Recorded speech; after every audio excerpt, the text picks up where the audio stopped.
arrêtez de manger ces aliments. Non seulement ils vous rendent malade, mais s'ils ne sont pas préparés correctement, ils peuvent même vous empoisonner la vie, et ce dans tous les sens du terme. Sachez qu'il y a beaucoup d'aliments que nous mangeons tous les jours, par automatisme, mais il est parfois nécessaire de connaître certains faits à leur sujet, faute de quoi ils pourraient vous nuire dangereusement. Dans la vidéo d'aujourd'hui, nous allons parler de 8 éléments que les gens consomment dans le monde entier et qui peuvent vous tuer si vous ne disposez pas d'informations complètes à leur sujet. Les amandes et les tomates sont-elles dangereuses?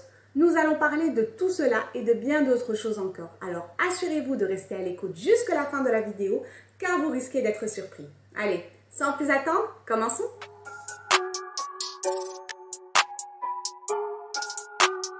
Les pommes sont considérées à juste titre comme l'un des fruits les plus sains. Mais contrairement à ce que beaucoup peuvent penser, ils peuvent également provoquer un danger potentiel. Lorsque vous croquez une pomme et que vous atteignez son cœur, vous apercevez des noyaux noirs avec un goût amer qui représentent ces fameux pépins de pomme. Or, ces derniers contiennent de l'amygdaline qui se décompose par l'intestin en cyanure dès qu'elle entre en contact avec les enzymes digestives humaines. En fait, les pépins de pomme ont une couche extérieure résistante au sucre digestif. Mais si vous les mâchez, vous risquez alors de souffrir d'un empoisonnement au cyanure. Le cyanure qui est en fait un poison qui nuit à la capacité du sang à transporter l'oxygène, ce qui entraîne une hypoxémie et à terme une mort potentielle.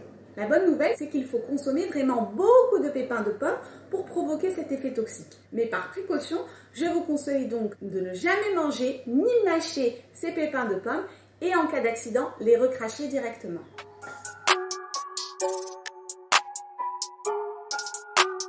D'accord, je reconnais que les baies de sureau sont délicieuses et qu'elles ne sont pas toxiques si elles sont cuites et mûres. Mais le reste de l'arbre sur lequel elles poussent, y compris les rameaux, les feuilles, les racines et les graines, contiennent des alcaloïdes amers qui produisent de l'acide cyanhydrique. Et leur consommation peut être extrêmement dangereuse pour la santé. En effet, si les baies de sureau ne sont pas tout à fait mûres ou lorsqu'elles sont consommées crues et ingérées dans le corps humain, ces parties produisent du cyanure et peuvent provoquer des nausées, des vomissements et des diarrhées sévères. Veuillez donc à vous limiter aux baies de sureau bien mûres et bien cuites et vous resterez alors en pleine forme.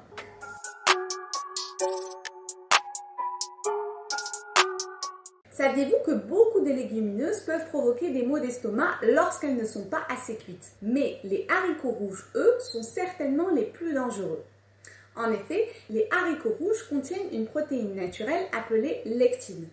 Et quelques heures seulement après leur consommation, du PHA, polyhydroxyalcaloate, des symptômes de nausée, des vomissements, de la diarrhée et des douleurs abdominales peuvent apparaître. Et en fait, ces PHA représentent une sorte de défense naturelle des haricots. C'est un peu comme l'équivalent de notre système immunitaire à nous. Mais rassurez-vous, ces PHA sont détruits par une préparation adéquate. Et les légumineuses sont sans aucun doute une source saine de protéines si elles sont correctement préparées. Selon la FDA, Food and Drug Administration, la cuisson des haricots rouges séchés pendant moins de 10 minutes à température inférieure à l'ébullition peut en fait multiplier leur toxicité par 5. Ils sont donc beaucoup plus toxiques que s'ils étaient consommés crus. Je vous recommande donc de veiller à bien faire bouillir vos haricots rouges, sinon vous risquez d'ingérer accidentellement une petite toxine connue sous le nom de phytohémagglutinine.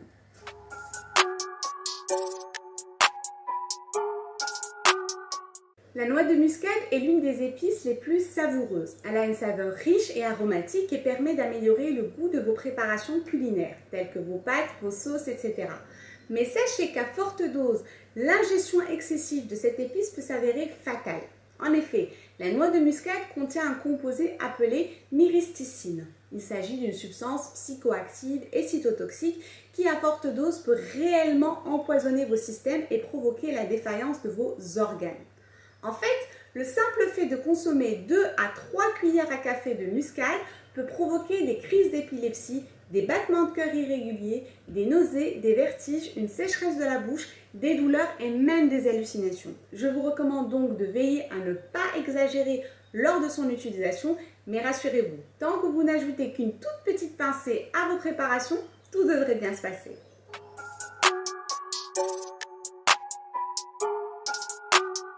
Les pommes de terre sont généralement sans danger si elles sont consommées correctement et à temps. Mais Lorsqu'elles deviennent vertes, ne les mangez surtout pas. En général, les pommes de terre deviennent vertes si elles vieillissent et qu'elles sont laissées longtemps à l'extérieur et exposées à la lumière. Une pomme de terre devenue verte ou même avec un léger teint verdâtre signifie probablement qu'un poison glycoalcaloïde appelé solanine y est présent. Il s'agit d'une véritable toxine nerveuse qui peut provoquer des vomissements, des diarrhées, des paralysies et même la mort si elle est ingérée en très grande quantité. Vous connaissez également ces petites pousses et tiges qui peuvent apparaître lors du vieillissement des pommes de terre. Sachez qu'elles contiennent également ces mêmes glycoalcaloïdes. Je vous recommande donc d'éviter la consommation des pommes de terre vieillies que vous reconnaîtrez facilement grâce à leurs tiges et à cette fameuse couleur verdâtre.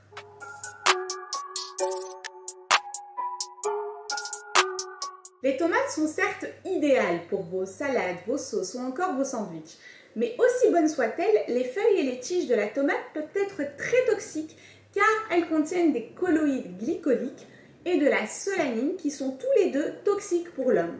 Les symptômes d'empoisonnement comprennent des vertiges, des vomissements et des nausées. L'intoxication peut également entraîner des problèmes respiratoires, voire la mort. Et la meilleure façon d'éviter la toxicité est de ne consommer que les tomates et non leurs feuilles ou leurs vignes. En conclusion, mangez autant de tomates que vous voulez, mais évitez à tout prix leurs petites parties vertes.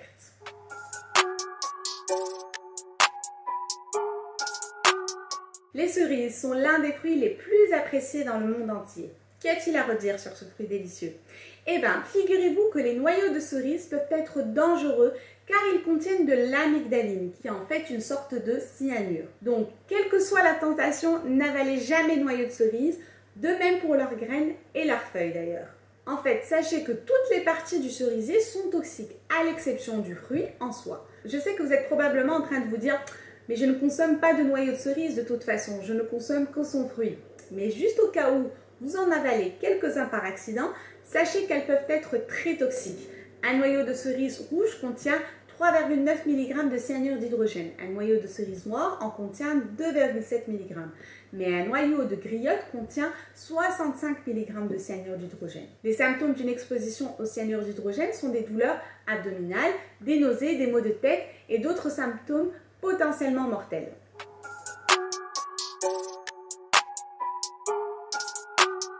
Parlons maintenant des amandes crues vertes. Elles sont très amères, tout comme les noix et les noix de cajou crues. Ces dernières sont connues pour contenir des substances chimiques à base de cyanure également, qui peuvent potentiellement provoquer des convulsions, une insuffisance respiratoire et la mort. Les amandes sont si potentiellement dangereuses lorsqu'elles sont consommées crues que le ministère américain de l'Agriculture a rendu obligatoire le traitement thermique et la pasteurisation des graines d'amandier à partir de 2007. Toutefois, il convient également d'expliquer qu'il existe différents types d'amandes, les amandes douces et les amandes amères. Justement, ces amandes amères dont il faut se méfier, car elles sont beaucoup plus riches en cyanure. Certaines cultures utiliseraient cet extrait d'amande amère à des fins médicinales, mais sachez que même à des doses infimes, cela peut s'avérer fatal, en particulier chez les enfants. D'ailleurs, en Nouvelle-Zélande, la vente et l'achat d'amandes amères sont même interdits en raison de leur dangerosité potentielle. Mon conseil est de toujours vous diriger vers des amandes douces, vendues en magasin de préférence. Voilà, c'est tout pour cette vidéo. J'espère que ces informations vous seront utiles, que vous avez pu apprendre des nouvelles choses. Si c'est le cas, n'hésitez pas à me le dire en commentaire et me dire également si vous avez consommé l'un de ces aliments dangereux. Si vous avez aimé cette vidéo, vous pouvez la liker, la partager et vous abonner pour ne pas rater mes prochaines vidéos. En attendant, prenez soin de vous et à très bientôt. Ciao, ciao!